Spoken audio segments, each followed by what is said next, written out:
नमस्कार, मैं हूं अरुण तोमर। आप देख रहे हैं स्वराज एक्सप्रेस खबरें विस्तार से। पहले चरण में 19 अप्रैल को सुबह 7 बजे से शाम 6 बजे तक मतदान होगा। देश के 21 राज्यों की 102 लोकसभा सीटों पर कुल 1626 प्रत्याशी चुनाव लड़ रहे हैं। पहले चरण में 8 केंद्रीय मंत्री, 2 पूर्व मुख्यमंत्री और 1 पूर्व राज्यपाल की किस्मत दांव पर है। पहले चरण में उत्तर प्रदेश की 8, राजस्थान की 13, मध्य प्रदेश की 6, असम की 5, बिहार की 4, महाराष्ट्र की 5, जम्मू कश्मीर और छत्तीसगढ़ की 1-1, मेघालय और अरुणाचल प्रदेश की 2-2, त्रिपुरा की 1, उत्तराखंड की 5, तमिलनाडु की 39, पश्चिम बंगाल की 3, सिक्किम, नागालैंड, अंडमान और निकोबार, मिजोरम, पुडुचेरी, मणिपुर और लक्षद्वीप में मतदान होगा। प्रथम चरण का चुनाव कई राजनीतिक शख्सियतों की साख का इम्तिहान लेगा। इनमें केंद्रीय राज्य मंत्री संजीव बालियान, जितिन प्रसाद, केंद्रीय सड़क परिवहन मंत्री नितिन गडकरी, केंद्रीय मंत्री किरण रिजिजू, पूर्व मुख्यमंत्री नबाम तुकी, केंद्रीय मंत्री सर्बानंद सोनोवाल, नकुलनाथ के अन्नामलाई, पूर्व राज्यपाल तिमिलसलाई सौंदरराजन, निशित प्रामाणिक आदि शामिल हैं।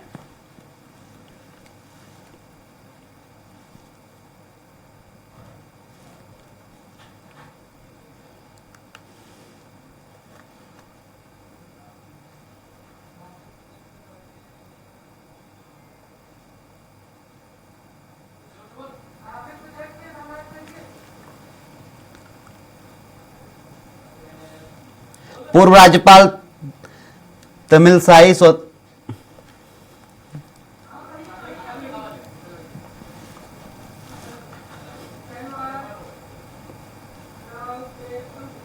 मध्य प्रदेश में लोकसभा चुनाव के पहले चरण की 6 सीटों के लिए प्रचार बुधवार शाम 6 बजे थम गया है। इन 6 सीटों पर सीधी, शहडोल, जबलपुर, मंडला, बालाघाट और छिंदवाड़ा पर 19 अप्रैल को मतदान होगा। इन सभी सीटों पर भाजपा और कांग्रेस के बीच सीधा मुकाबला है। छिंदवाड़ा अकेली ऐसी सीट है जो 2019 के चुनाव में कांग्रेस के खाते में आई थी। कमलनाथ के बेटे नकुलनाथ यहां से एक बार फिर चुनावी मैदान में हैं। बीजेपी ने उनके सामने विवेक बंटी साहू को मैदान में उतारा है। विवेक साहू का यह पहला लोकसभा चुनाव है। इससे पहले वे 2 बार कमलनाथ के सामने विधानसभा चुनाव लड़ चुके हैं। बालाघाट में बीजेपी ने भारती पारधी को टिकट दिया है। वे पहली बार लोकसभा का चुनाव लड़ रही हैं। कांग्रेस ने पूर्व विधायक अशोक सारस्वार के बेटे सम्राट सिंह को मैदान में उतारा है। बसपा से कंकर मुंजारे के मैदान में उतरने से मुकाबला त्रिकोणी हो गया है। मंडला में भाजपा उम्मीदवार फग्गन सिंह कुलस्ते विधानसभा चुनाव हारकर फिर मैदान में हैं। कुलस्ते को मोदी और राम मंदिर फैक्टर पर भरोसा है। कांग्रेस के टिकट पर ओमकार सिंह मरकाम चुनाव लड़ रहे हैं। मंडला में विधानसभा में भी कांग्रेस 8 में से 5 सीटें जीती है। शहडोल में हिमाद्री सिंह बीजेपी के टिकट पर चुनाव लड़ रही हैं। कांग्रेस उम्मीदवार फुंदेलाल मार्को से सीधा मुकाबला है। मार्को को आखिरी समय में टिकट मिला है। यहां से कांग्रेस को जब कोई चेहरा नहीं मिला तब मार्को को आगे किया गया है। अनुसूचित जनजाति वर्ग के लिए आरक्षित शहडोल सीट पर बीजेपी मजबूत नजर आती है। लोकसभा की 8 में से 7 विधानसभा सीटों पर बीजेपी काबिज है।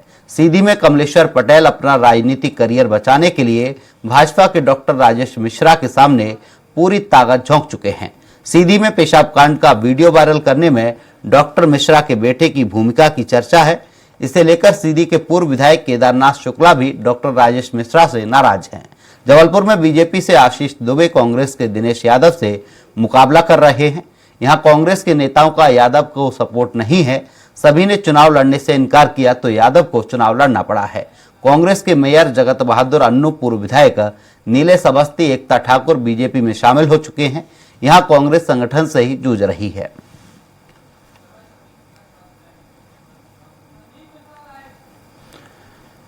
इस खबर पर ज्यादा जानकारी के लिए सहयोगी संवाददाता संदीप मिश्रा हमारे साथ लाइव जुड़ चुके हैं। संदीप, देखा जाए कल मतदान होना है, क्या कुछ तैयारियां चल रही हैं?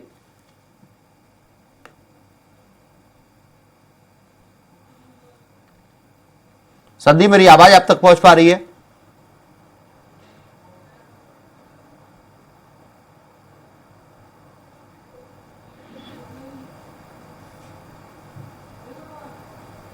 संदीप, कल मतदान होना है, क्या कुछ तैयारियां चल रही हैं?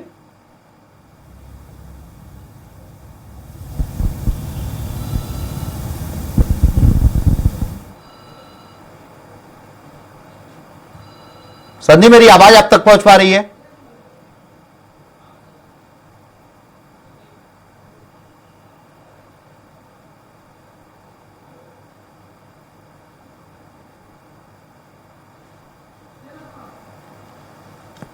संदीप, कल मतदान होना है, क्या कुछ तैयारियां चल रही हैं? बिल्कुल देखिए, तैयारियों की अगर हम बात करें तो पूरी हो चुकी है। मतदान दल पहुंच चुके हैं मौके पर और अब इंतजार है उस घड़ी का, उस पल का जब कल सुबह 7 बजे से मतदान होगा। भारतीय जनता पार्टी और कांग्रेस पार्टी की ओर से अगर हम बात करें तो इन सभी 6 सीटों पर अब तक चुनाव प्रचार हो चुका है और अब डोर टू डोर का जो चुनाव प्रचार है वो लगातार चल रहा है, क्योंकि कल करीब इसी वक्त चुनाव प्रचार थमा था, जो कि करीब 24 घंटे के पहले रोका जाता है। तो वो प्रक्रिया के तहत अब घर घर चुनाव प्रचार हो रहा है। अभी भी जो जनप्रतिनिधि हैं और उनके समर्थक हैं तो वो सभी घर घर जाकर के चुनाव प्रचार कर रहे हैं। अभी भी आखिरी वक्त में भी वो हार नहीं मानने को तैयार हैं, जिसमें कि खासकर हम बात करें जो छिंदवाड़ा है, क्योंकि छिंदवाड़ा कहीं न कहीं अभेद्य किला रहा है भारतीय जनता पार्टी के लिए। अभी तक भारतीय जनता पार्टी यहाँ पर कमलनाथ को पराजित नहीं कर पाई है।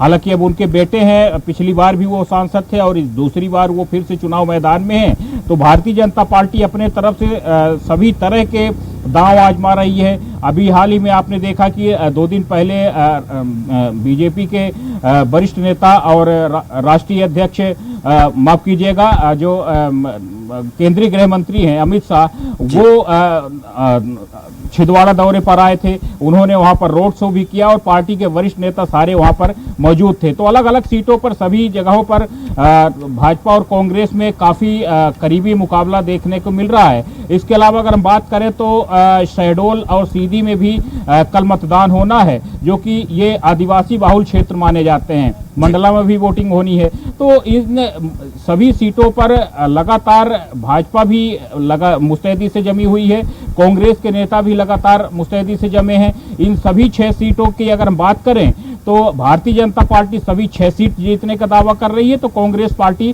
3 से 4 सीटें जीतने का दावा कर रही है।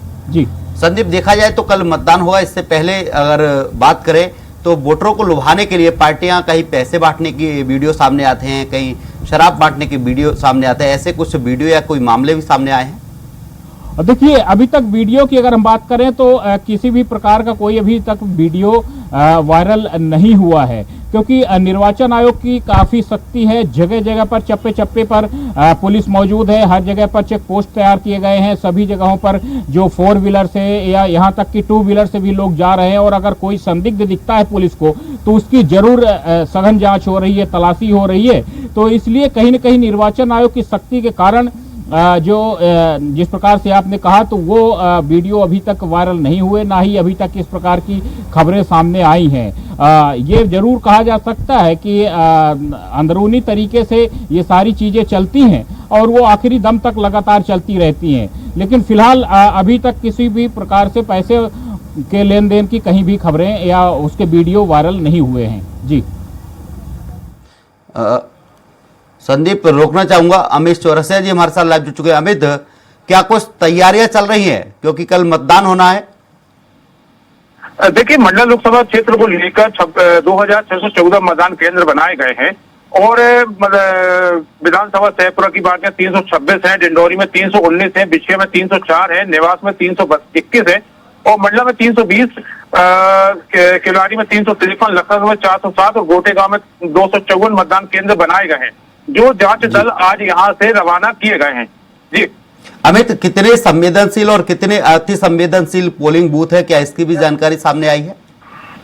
देखिए, यहाँ पे नक्सलाइट जोन होने के कारण संवेदनशील जो मतदान केंद्र है वहां पे हॉक फोर्स और सीआरपीएफ की बटालियन यहाँ पे तैनात की जाती है और हमेशा की तरह यहाँ पे शांतिपूर्ण तरीके से मतदान किया जाता है, तो कहीं पे किसी प्रकार की कोई अप्रिय घटना यहाँ पे घटित नहीं होती। जी प्रताप जी, हमारे साथ अरविंद दुबे जबलपुर से जुड़ चुके हैं। अरविंद जी, कल मतदान होगा, क्या कुछ तैयारियां जबलपुर में देखने को मिल रही हैं?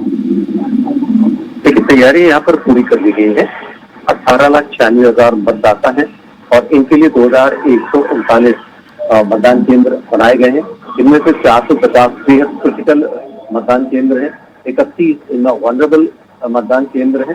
तो इस तरह से इन तमाम जगहों पर शांतिपूर्वक मतदान हो जाए, उसके लिए 3,000 नियमित और 4,000 नियमित और लगभग 3,000 से ज्यादा विशेष कर्तव्य पुलिस अधिकारी जो बाहर से बुलाए गए हैं। कुल मिलाकर जो 7,000 पुलिस अधिकारी कर्मचारी वो कल सुबह 7 बजे से लेकर शाम के 6 बजे तक अपनी ड्यूटी देंगे और निर्विघ्न रूप से मतदान संपन्न कराने का पूरा प्रयास करेंगे। आमतौर पर जबलपुर में बेहद शांतिपूर्ण ढंग से मतदान होता है। एक विशेष बात जो है, जो पूरे मध्य प्रदेश में कहीं पर नहीं होती है, जबलपुर जिले की संसदीय सीट में एक मतदान केंद्र ऐसा भी है जिसमें नर्मदा नदी को पार करके जाना होता है। नर्मदा नदी पर बने बरगी बांध के उस तरफ कठौदिया गांव है, वहां पर एक मतदान केंद्र है। उसको वहां तक पहुंचने के लिए मतदान दल और उनके साथ के जो पुलिसकर्मी होते हैं उन्हें मोटर बोट से भेजा गया है। वे मोटर बोट से पूरा अपना साजो सामान लेकर वहां पर पहुंच गए हैं और वे वहां पर मतदान कराएंगे। और कल जब शाम को मतदान होगा उसके बाद फिर देर रात मोटर बोट से ही बरगी बांध पूरा पार करेंगे और वापस आएंगे। थोड़ा सा रोमांचकारी है ये, लेकिन थोड़ा खतरों से भी भरा हुआ होता है। भारत निर्वाचन आयोग उसके लिए विशेष प्रबंध करता है। मोटर बोट के लिए सुरक्षा के बड़े इंतजाम होते हैं, तो एक अलग तरह का माहौल होता है जबलपुर में। उसकी देखभाल के लिए मतदान की पूरी तैयारियां हैं और अभी से मतदान केंद्र में साफ सफाई व्यवस्थाएं दुरुस्त कर ली गई हैं। देर शाम तक सभी मतदान केंद्र मतदान के लिए पूरी तरह से तैयार हो जाएंगे। सुबह ठीक 5, साढ़े 5 बजे के बाद से अधिकारियों का मतदान केंद्रों में पहुंचना शुरू हो जाएगा। मॉक ड्रिल प्रारंभ होगी और ठीक 7 बजे से आम मतदाताओं के लिए मतदान केंद्र खोल दिए जाएंगे। शाम के 7 बजे तक मतदान चलेगा और उसके बाद ईवीएम सीधे स्ट्रॉन्ग रूम कृषि विश्वविद्यालय पहुंचना शुरू हो जाएगी। अरविंद, देखा जाए तो ग्रामीण अंचल के जो पोलिंग बूथ होते हैं वहाँ बिजली की थोड़ी समस्या रहती है, पीने के पानी की भी दिक्कतें रहती हैं। ऐसे भी कोई पोलिंग बूथ हैं जहाँ पर ऐसी समस्या देखने को मिल रही है? लगभग 15 दिन पहले ये तमाम जो दिक्कतें और शिकायतें थी इन्हें दुरुस्त कर लिया गया है और जहां पर बिजली सीधे तौर पर नहीं पहुंच पा रही वहां पर जनरेटर की व्यवस्था पहले से कर दी गई है। बड़ी बड़ी बैटरीज वहां पर रख दी गई हैं और वहां पर पंखे और पानी की व्यवस्थाएं भी कर दी गई है। तो किसी भी तरह की यहाँ पर अव्यवस्था नहीं है। आराम से मतदान दल रात बिता सके, सो सके, इसके लिए मच्छरदानी से लेके गद्दे और तकिए भी वहां पर पहुंचा दिए गए हैं और इस तरह से जो व्यवस्थाएं हैं वो दुरुस्त कर दी गई हैं। शिकायत अभी तक कहीं से नहीं आई है। बहुत इत्मीनान से बसों में भरकर 12,500 मतदान कर्मियों को 2,139 मतदान केंद्रों में भेजा गया है। बड़े पैमाने पर तैयारियां की गई हैं।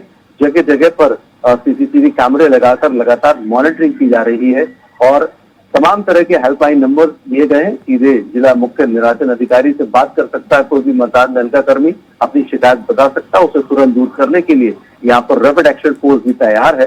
तो इस तरह से व्यवस्था इतनी जबरदस्त है कि छोटी सी भी बात होने पर तुरंत अमला एक्शन में आ रहा है।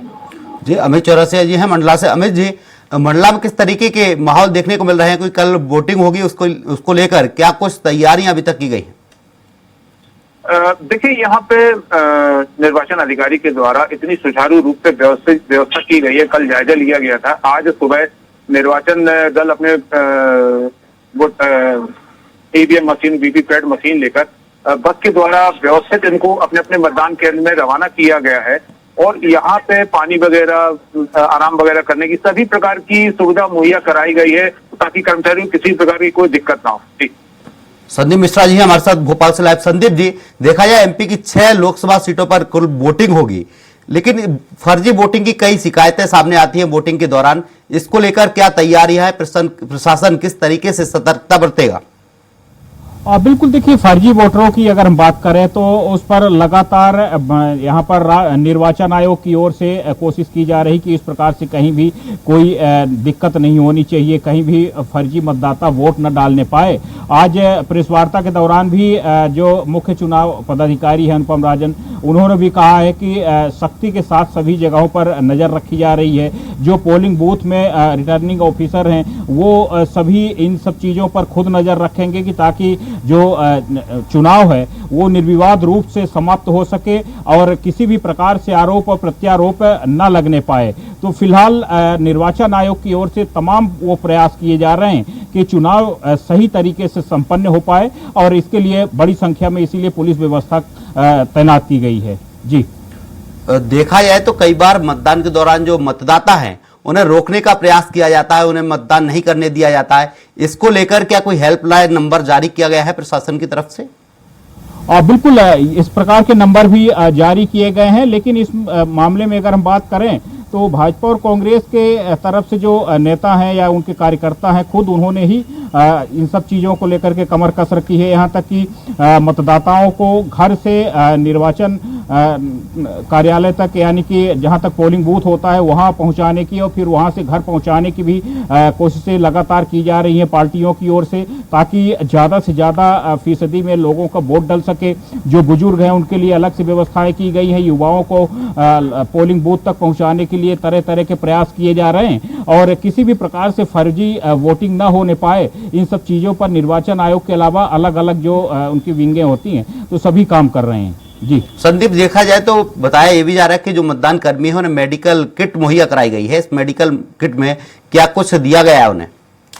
देखिए, जो मतदान के दौरान जो किट उपलब्ध कराया जाता है तो उसमें ईवीएम मशीनों के अलावा कुछ उनको मेडिकल किट भी उपलब्ध कराए गए हैं। बाकी वहाँ जो आवश्यक वस्तुएं होती हैं वो तमाम वस्तुएं मुहैया कराई गई हैं ताकि मतदान स्थल पे किसी भी प्रकार को उनको दिक्कतें न हो। यहाँ तक कि अगर बिजली भी अगर जाती है तो उसके लिए भी अलग से व्यवस्था दी गई है कि आप इस बार टॉर्च वगैरह भी दी गई है ताकि अचानक अगर बिजली जाती है किसी कारणवश तो उसकी वहाँ रोशनी की दिक्कत न होने पाए। तो अलग अलग तरह से बहुत सारी चीज़ें दी गई हैं। जी, अमित चौरसिया है मंडला से हमारे संवाददाता। अमित, देखा जाए तो कई ग्रामीण अंचलों में ऐसे मतदाता हैं जो मतदान करने इसलिए नहीं जाते क्योंकि वो मूलभूत सुविधाओं से वंचित रहते हैं।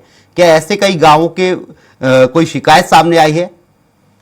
देखिए, आज की घटना अगर मैं बताऊं तो यहाँ पे ग्राम पंचायत बोरिया पड़ता है, जो विकासखंड नैनपुर में पड़ता है। वहां पे जो समस्या है ग्रामीणों की कि वहां पे गेहूं खरीदी को लेकर खरीदी प्रभारी के द्वारा मानक के अनुसार गेहूं खरीदी की जा रही है। उसमें गेहूं में थोड़ा कालापन होने के कारण खरीदी प्रभारी ने गेहूं लेने से मना कर दिया। तो वहां के पूरे ग्रामीणों ने चुनाव बहिष्कार की बात की है।